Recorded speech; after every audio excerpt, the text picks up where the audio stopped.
On May 2, the United States imposed sanctions on nearly 300 Russian targets, accusing the Kremlin of employing chemicals as a warfare tactic against Ukrainian forces. The Biden administration announced these sanctions on Wednesday, aiming to weaken the Kremlin's military-industrial complex due to its ongoing conflict in Ukraine. The State Department stated, "The United States will persist in utilizing available resources to disrupt the support for Russia's military-industrial base and limit Russia's access to the global financial system to escalate its war against Ukraine." The statement also expressed continued solidarity with Russians aspiring for a democratic future and Ukrainians defending their homeland against Russian aggression. The punitive measures include the Treasury targeting nearly 200 entities, of which over 100 operate within Russia's military-industrial base. The State Department has also blacklisted more than 80 entities and individuals involved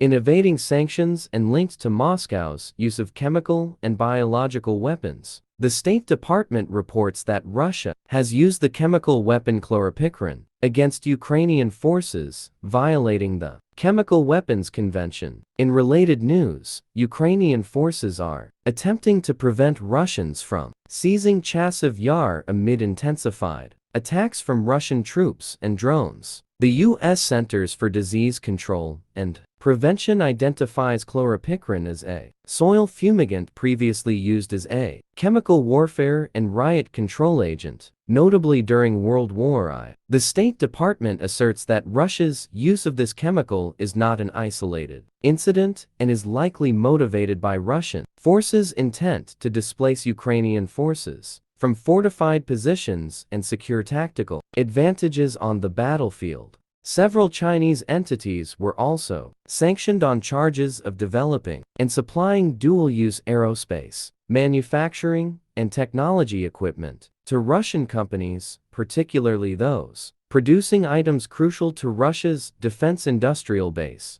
These sanctions coincide with U.S. efforts to mend strained relations with China by enhancing communication between the two nations, including sending several high-level delegations to Beijing over the past year. However, the Biden administration has concurrently expressed concern over China's potential support for Russia's aggressive war against Ukraine. Last week, U.S. Secretary of State Antony Blinken voiced serious concerns in Beijing about China supplying components that are powering Russia's war. He stated that without China's support, the Kremlin would struggle to sustain its assault on Ukraine. Last month in Beijing, Treasury Secretary Janet Yellen cautioned Chinese officials of significant consequences if Chinese companies were discovered to be materially supporting Russia's war. Yellen stated on Wednesday, "Today's actions will further disrupt and degrade Russia's war efforts by targeting its military, industrial base and the evasion networks that facilitate its supply," she added.